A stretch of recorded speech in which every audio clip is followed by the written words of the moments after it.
קיץ, בין ים המלח ועין גדי למצדה.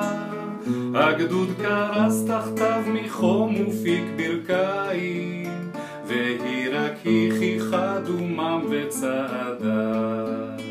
והוא על החלוץ פקד לחדול מלכת, ולמה זה ציווה לתמוך בנחשלים.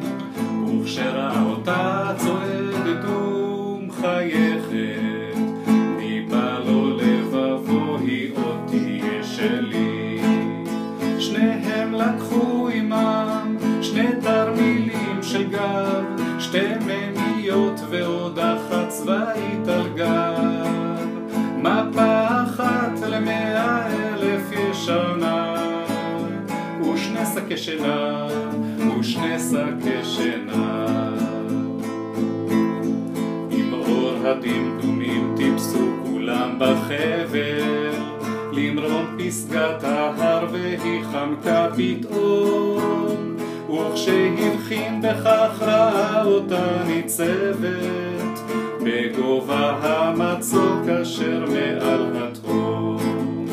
והוא קרא לשוש והיא השיבה גדי, והוא צעק תרדי והיא ענתה מחר, וגלגל הצחוקים ישר לתוך הוואדי, כאילו גלגל הסלעים מראש ההר.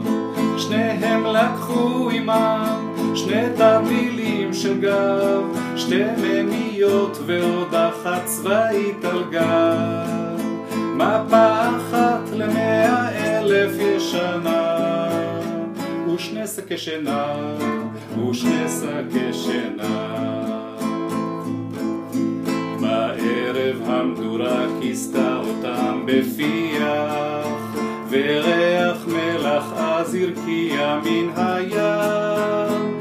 וכשהגיע מאוחר מאוד אל פיה, היה זה קצמא אל פי המעיין. והוא היה לוהט ומתלהט כרוח, והיא הייתה פראית כחתול להבה. וכשחיבק אותה ושא ראשה פרוע, היה נדמה לו כי חבק את המדבר. מאז שניהם לוקחים שני תרמילים של גב, שתי מימיות ועוד אחת צבאית אגב.